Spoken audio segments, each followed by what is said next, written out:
The third model is the one that I find most lawyers still haven't heard about, and that's collaborative divorce. What do you tell people that ask you, what's collaborative divorce? That's an interesting question because we're getting that more and more, especially since we formed the Law Collaborative. And I tell them it's even more so client-centered, respectful. It's a way of looking at divorce instead of the way a slash and burn litigator would look at it. It calms the waters. It allows the parties to first take some stock sometimes of themselves before they even get into the process. And in essence, it would be, and I think you first coined this phrase, it's a mediation on steroids. But I think that's even, there's more to that. It's much more than that now. And clients, the more they understand, the more people understand what it is that it does, the more they start to do the aha. Yeah, they really begin to get that it's like mediation in that it's protected by the evidence code. Mm-hmm. Everything you do is confidential, privileged, private, can't be used in court against you. But more importantly, in the collaborative approach, we can create a team.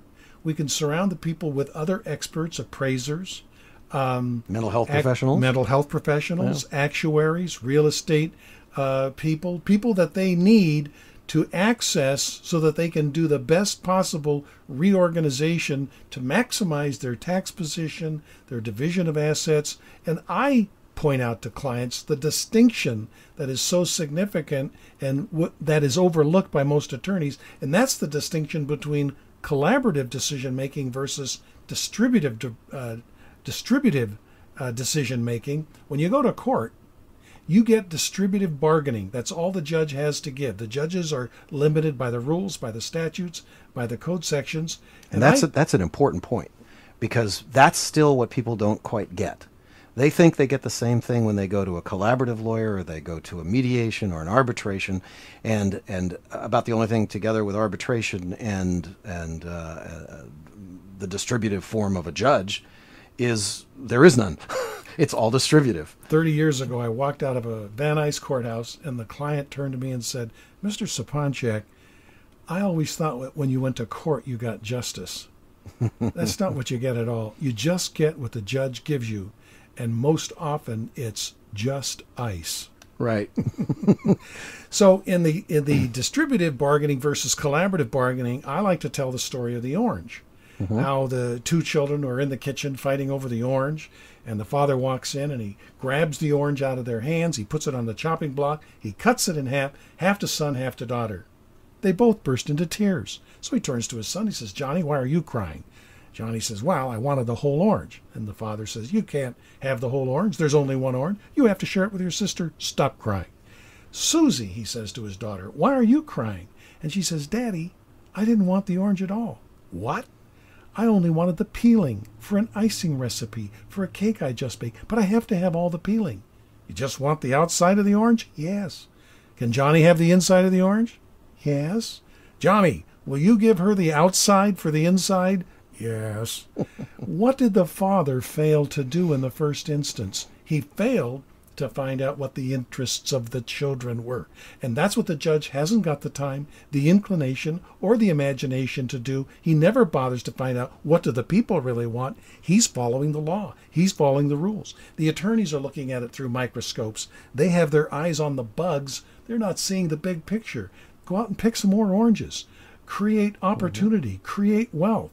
There's creativity and imagination in the collaborative process and in mediation and at the kitchen table for that matter. Mm-hmm. The first three methods all allow the parties to control the process, control the costs, and control the outcome.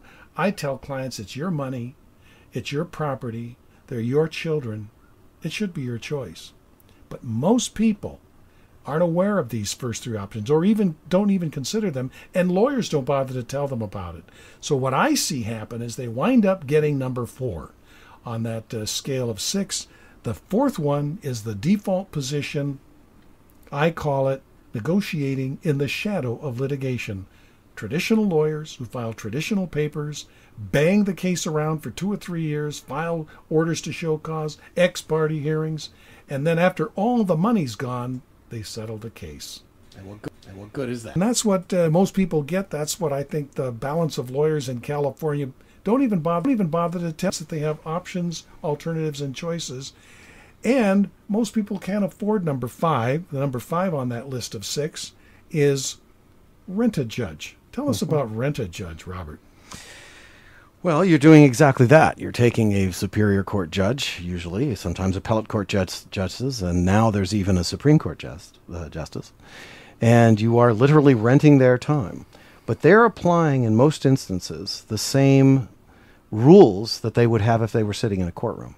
They even work in courtrooms, and in some parts of the city, in law firms that have a courtroom already set up for that judge. There's a question there whether or not that's fair in and of itself. And then there's also the ADR facilities they can use, which are facilities specifically built with courtrooms and the more with rooms that they can use. We know that if California were a business, it would be bankrupt. The courts are underfunded, overcrowded. The lines waiting for trial dates to go on and on. And so the supervising judge in the family law department is anxious to get rid of cases. So anytime 2 attorneys will stipulate, they can file an application and the court will immediately appoint that retired judge, so long as he's a judge in good standing, as a judge pro tem. It's a temporary judge. And now the parties can have their divorce outside of court in an office or a library or a conference room. Nicole Kidman and Tom Cruise, for example, they don't go to court. They hire a retired judge, and they have their divorce at the Four Seasons catered. Mm-hmm. And then when we come to number 6, that's litigation, straight up, all the way. Alec Baldwin wrote a book last year called A Promise to Ourselves, decrying the corrupt California divorce industry. He describes a nightmare divorce that lasted 8 years after a 10-year marriage to Kim Basinger, and they spent over $3 million. Krikorian, that was in the newspapers a couple of years ago, 2-year-old child. He was giving voluntarily $50,000.